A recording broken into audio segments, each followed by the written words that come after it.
If you're still clinging to the fantasy that being understood is the ultimate sign of respect, buddy, do the world a favor. Hit pause on this video and crawl back into that cozy bubble of your upscale loneliness. This ain't for folks who need to spill their guts just to feel seen. This is for guys who've had enough of playing emotional doormat dressed up as the nice guy. Wake up. The issue was never your lack of depth. It's your overload of predictability. You've become that book no one bothers rereading because they already know the ending. Always available, always explaining, always trying to prove you've got feelings. How cute. While you're rehearsing yet another Oscar-worthy empathy speech, there's some other dude out there who doesn't even say good morning, and still, he's the one renting space in her head without lifting a finger. Coincidence? Hell no. It happens because he ain't playing the same lame-ass affection game you keep recycling. There's an invisible and deadly line between getting rejected and getting ghosted. And guess what? You've crossed it ages ago, but you were too busy showing your worth to notice the bored look on her face. Slow replies, rehearsed silence, polite disinterest. And you're thinking she's just busy. What a sweet little self-delusion. Then, in your panic, you double down with more presents, more texts, more lovesick golden retriever charm, not realizing you've already been demoted to side character in your own damn story. Real seduction, the kind that doesn't beg for attention, isn't about winning anyone over. It's about ditching that pathetic role of emotional extra. The guy who masters his reactions owns the game. But you still think being always on is a virtue. Adorable. Those rules you're pretending not to see get ignored, not because they're harsh, but because they tear down the emotional charade where burned-out dudes prop up one-sided relationships just to avoid seeming too tough. And there you are, thinking you're building something, while acting as her emotional cushion until she finds someone who actually shakes her up, usually a guy who doesn't try at all. But go ahead. Keep dishing out free therapy like you're running a feelings nonprofit. And before you think this video popped up by some divine intervention, let me rub it in. It wasn't a miracle. It was the algorithm. And guess what? Algorithms don't do pity, they do logic. They only serve up to those who engage. So if you're sitting there with that blank stare, gobbling this content like the universe owes you, congrats. Another masterclass in being passive even when it comes to clicking. Like, come on. Subscribe. Fake some gratitude. Play your part in this show. And now no more bullshit. Let's dive straight into the emotional gut punch, cause it's the least you deserve. Number 1, the silence that scares. You've been conditioned to believe connection comes from talking, that bonds form by spelling out your intentions, that closeness means dumping every thought in your head, and that's exactly why you scare so little. A guy who yaps too much doesn't build tension. He builds predictability, and predictability is comfy, not crave-worthy. It's an old couch, not danger, not curiosity, not anything that keeps someone up at night. While you're unloading thoughts, feelings, and excuses, thinking you're being mature, another man's silence does the dirty work effortlessly. Because silence doesn't beg for approval, doesn't haggle its value, doesn't go on emotional clearance sale, it just takes up space. And claiming space without asking permission is a language that needs no subtitles. The problem is, almost no one can handle the discomfort of shutting up, 'cause shutting up demands inner strength, demands not rushing to fill the void with pointless words, demands enduring your own anxiety without turning it into a long voice note or explanatory text. And that's where silence starts to scare, not 'cause it's aggressive, but 'cause it's solid. When you don't explain, you force the other person to imagine, and imagination always cooks up more than any speech. Fear, desire, doubt, all at once. No woman stays chill when she can't fully map out your thoughts, 'cause emotional control kicks in right there, the moment she realizes she doesn't have full access to your inner world. But here's the detail most guys miss. Weak silence builds nothing but confused abandonment, just vanishing without a spine. The silence that scares comes with presence when you show up, posture when you speak sparingly, consistency between actions and absences. And when that hits, the vibe shifts without warning. While you're quiet, she starts talking more, testing more, trying to pull reactions, and unknowingly flips the script. But here's what separates amateurs from pros. Shutting up once is easy. Holding it when the absence starts eating at you inside is tough. And that's where most crack thinking silence means ghosting, when real silence is knowing how to step back without running away. That's what changes everything. Number 2, the absence that resets the game. This is where a lot of folks give themselves away without realizing, because when they hear absence, they jump to mind games vanishing to spark a reaction, dipping out waiting for desperate texts. And that's exactly the kind of absence that's worthless. Escape disguised as strategy, silence begging for a reply.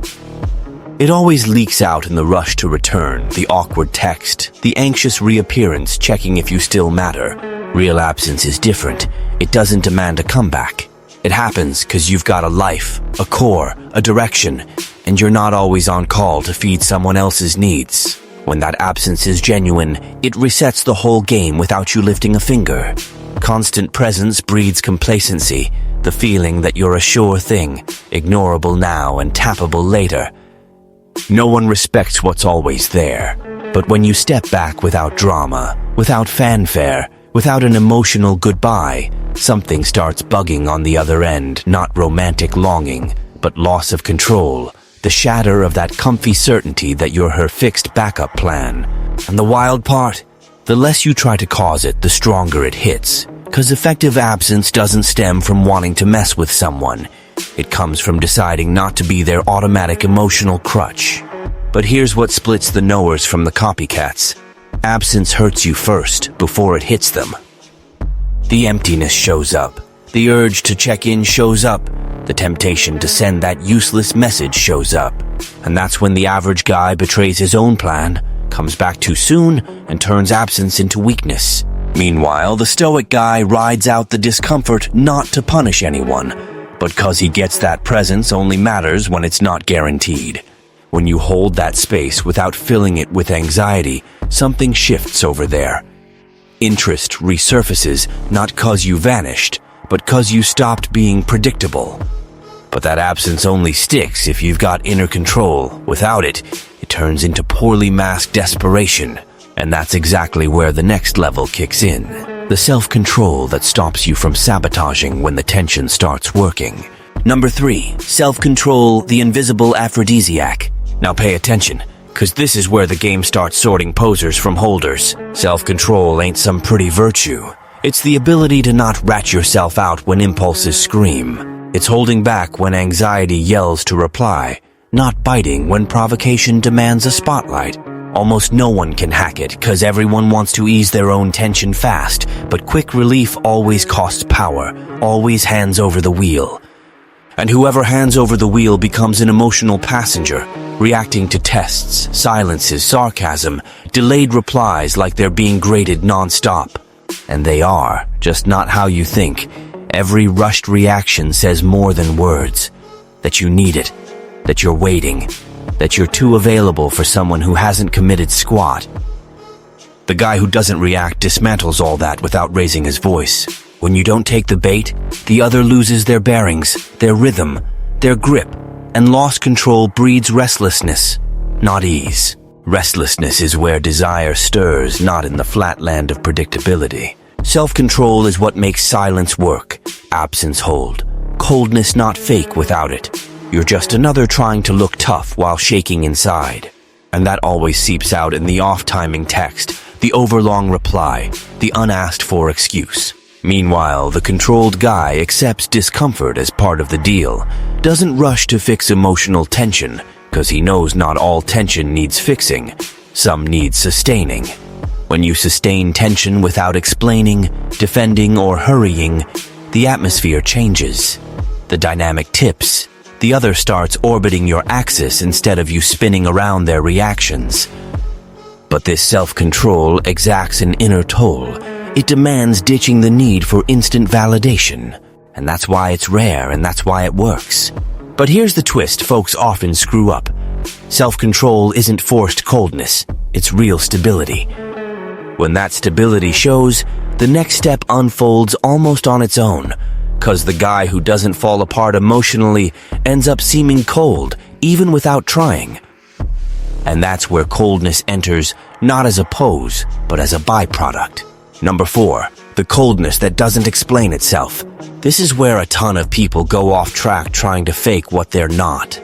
Coldness ain't a scowl, ain't curt replies out of spite, ain't dramatic absences to stir jealousy. That's all noise from someone still reacting. Real coldness is emotional steadiness when the situation calls for chaos, not crumbling when the other pulls for conflict, drama, or a test masked as chit-chat. And that bugs more than any direct hit, because when you don't shift your tone, don't defend, don't try to fix their view of you, you shatter the basic expectation of control. Shattered expectations create unease, and unease shows where the power lies.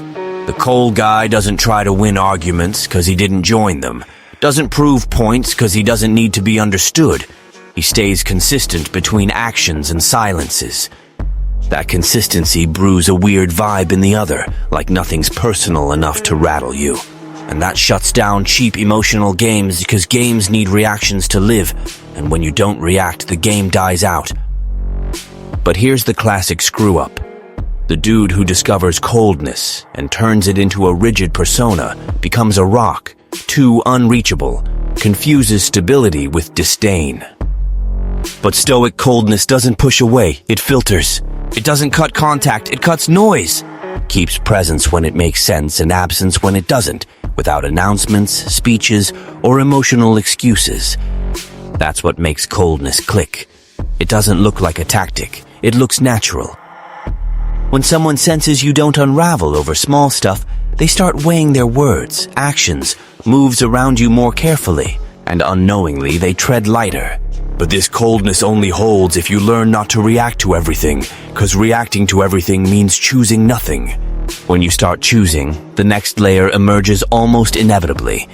Selective indifference that decides where your energy's worth it. Number 5, selective indifference. This is where the game gets truly uncomfortable, because selective indifference ain't ignoring everything. It's picking with surgical precision what deserves your energy. Almost no one nails it, because most confuse attention with worth. Think responding to all, reacting to all, staking a claim on all is strength, when it's really just constant exposure, silently screaming that any outside poke gets straight to your emotions. And easy access never breeds respect. Selective indifference kicks off when you grasp that not every comment needs a reply. Not every jab needs airtime. Not every silence needs breaking, because responding to everything is submission disguised as politeness. When you stop biting at the small, repetitive, or obvious boundary tests, things shift fast. The other feels they've lost their lever, can't drag you into their emotional tempo anymore. That brews a quiet unease. They start wondering what changed, where they slipped, why that auto-reaction vanished. And that's where indifference does its thing not as contempt, but as a filter. You're not saying, I don't care. You're saying, this ain't worth it. That difference is huge. It yanks ego from the center and slots in standards instead. But here's the classic pitfall. Using indifference as punishment, turning it into passive-aggressive vanishing that's childish and always racks up interest. Stoic indifference doesn't punish. It just doesn't reward weak, messy, or manipulative behavior. It holds steady and moves on. When you do that without explanations, speeches, or veiled threats, the dynamic pivots. Now it's not you fitting in.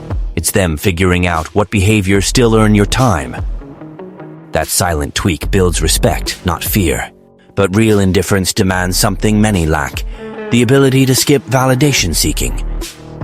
'Cause while you're still chasing confirmation, praise, or being picked at any cost, you'll keep reacting to what you should brush off. And that's why the next rule hits so hard it strikes right at that hidden hunger. Number 6, not validating is not submitting. This is where a lot of folks start squirming in their seats. 'Cause validating's become a social addiction. Dishing praise on autopilot, confirming as knee-jerk, trading affirmations like currency. Almost every guy hands out approval like flyers, thinking it builds bonds when it really just inflates egos. and an inflated ego never respects the inflator. It just demands more. Constant validation silently shouts you're on deck to prop up someone else's self-worth, to affirm value, soothe insecurities, assure everything's cool. When you do that too soon, too easy, you slot yourself below without noticing, 'cause over-validating doesn't choose. It begs acceptance. The Stoic guy flips it. He doesn't withhold validation out of meanness. He just doesn't dole out approval without standards. He knows praise packs punch when it's scarce, from someone who doesn't need to please. When you quit auto-validating, something weird happens. The other adapts, starts gauging behavior, seeks consistency over empty nods. 'Cause easy validation numbs, but its absence wakes. But here's the bit almost no one owns up to. Stopping validation scares you, 'cause there's this fantasy that without confirming, you'll lose, push away, get forgotten. That fear spotlights the real issue, not in them, in you. The dependency on being liked, wanted, chosen. While that hangs around, you'll keep validating for security, even if it shrinks you. The guy who validates less without cause starts getting seen as someone with inner standards, who doesn't bend to every emotional nudge. That flips dynamics quick. Now approval's not a given, it's earned. But this rule only lands when you don't need the outcome, 'cause validating less demands something rarer, the ability to not emotionally need anyone. And that's exactly where the final rule hits. Not as a trick, but as the point of no return. Number 7, not needing, the ultimate rule. This is where the ground drops out for most, 'cause not needing ain't a cute slogan. It's a brutal inner state. Waking up knowing if you lose, you lost, and life rolls on without victim speeches, emotional haggling, or rescue attempts.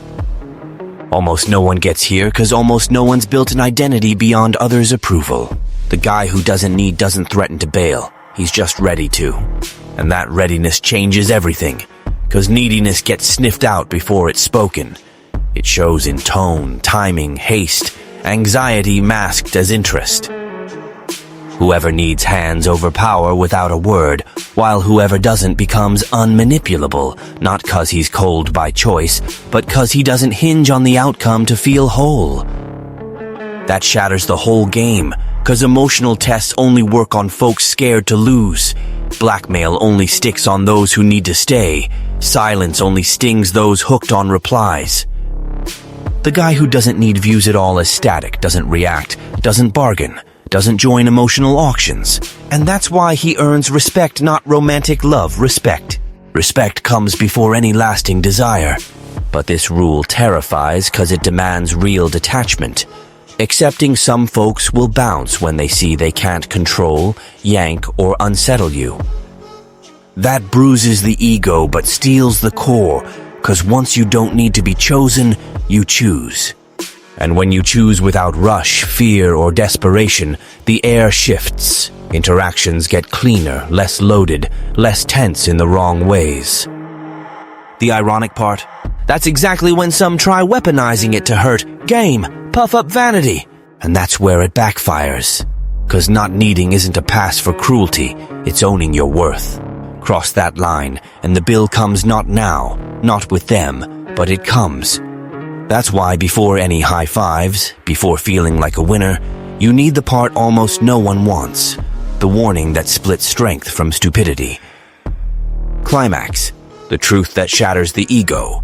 We've hit the spot where you can't pretend you didn't get it. So listen up, 'cause this ain't pretty or soothing. Women don't reject good guys, hard-working guys, sensitive guys. They reject emotional weakness, neediness dressed as interest. The guy who hands over his core expecting validation back.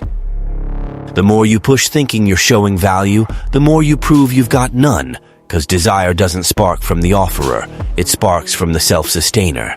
And that hurts to hear 'cause it nukes the comfy story that you just haven't been picked yet, when really you've been tested and flunked the basics, stability. The game's always been this, but no one clued you in. They taught you to talk, explain, open up, but never to shut up, endure, not react. Now you see why when you feel too much, you lose. When you show too much, you bore. When you try to hold on, it slips. The flaw ain't on their side. It's you entering relationships begging to be needed when you should have shown up whole. That's the ego breaker. You weren't ditched for not being enough. You became emotionally cheap, predictable, too accessible for respect. Until you swallow this without anger, victimhood, or moral rants, you'll loop the same cycle with new faces, thinking it'll change when the pattern's you. This is the breaking point. Either gulp it now and shift stance, or keep explaining and call it bad luck. Power shift, the new stance. Now that truth's landed, no point acting like you didn't hear. Either shift your stance or slink back to the usual spot with more awareness of your screw-ups. The turnaround ain't external, ain't showy moves, ain't scripted texts. It's internal and quiet. Stop auto-reacting. Stop explaining when no one asked. Stop chasing understanding from folks who never cared to get it. Own that your presence ain't anyone's entitlement, it's a privilege. And privileges aren't handed out, they're granted. The guy who flips the script doesn't broadcast changes. He shifts his core and lets the world adapt. He replies less, but when he does, he's all in. Shows up less, but when he does, he owns the room. Quits competing for attention, cause he knows fought for attention starts devalued. This repositioning brews a weird calm, cause you stop living off others' reactions and move by your own rules. It ain't about going distant for revenge, it's about getting selective for self-respect. When that lands, control returns effortlessly. Not cause you're dominating someone, but cause you've quit being dominated by fear of loss. That's exactly where some get hyped wrong. Think they can wield this as a weapon, a game, a vanity tool. And that's the start of the fall, cause power without aim turns arrogant, and arrogance racks up big tabs. So before thinking you've won, before feeling above it all, hear the last bit. The one that skips likes, skips instant power highs, but splits strong men from informed fools. Final warning, don't use this for evil. Now listen close, cause this is where a lot reveal they're still small even thinking they've grown. Everything you've heard ain't a license to toy with feelings, ain't a guide to patch a bruised ego, ain't a free pass to become a low-rent emotional tyrant. This is defense structure, not attack gear about not getting used, not using. The dude who learns to shut up just to provoke, vanish just to punish, withhold validation just to feel superior, that ain't strength. It's polished insecurity. And that always costs, maybe not now, not with them, but it costs. Cause turning self-control into a game makes you hooked on the game, and dependency always resurfaces somehow. Stoic seduction ain't about making others suffer, it's about quitting your silent suffering. Ain't humiliating, it's quitting your humiliation. Ain't manipulating, it's becoming unmanipulable. If you twist this for vanity, to hoard reactions, to feel big off others' emotional mess, you got nothing. You just swapped obvious weakness for disguised. The guy who truly gets it doesn't need to prove squat to anyone, doesn't need to flaunt coldness, doesn't need to announce shifts. He just exits small games, holds his core, and keeps going. Folks who can't handle that bail on their own without scenes, speeches, or drama. Cause real strength doesn't make noise, it just shifts the vibe. If this part bugged you more than the rest, good. That means something inside still needs tweaking before you call this power. Lethal close! If you made it this far hoping for comfort, validation, or a tidy ending, you missed the whole damn point, cause this was never about feeling better. It was about quitting positions where you lose respect without noticing. Everything said boils down to one simple, gut-wrenching truth. Yap too much and you beg. Feel too much and you lose yourself. React to everything and you surrender. The one who controls sets the pace even in silence. You don't need to become a cold character, fake indifference, prove anything to anyone. Just stop explaining. Stop chasing folks who've already decided. Stop positioning yourself as an open option for non-choosers. Once you get that presence is a privilege, not a duty, the game flips without fanfare, speeches, or shows. And those comfy with your excess start feeling your absence's weight, not 'cause you dip to punish, but 'cause you finally quit offering yourself up. So if any of this hit home, don't comment thanks. Don't beg for more, comment owning your stance. Drop. My silence is my weapon. If you get that from here on, you're calling the shots. Close this video remembering one thing. Respect ain't begged for, it's upheld. And whoever can't handle silence will never handle their own worth.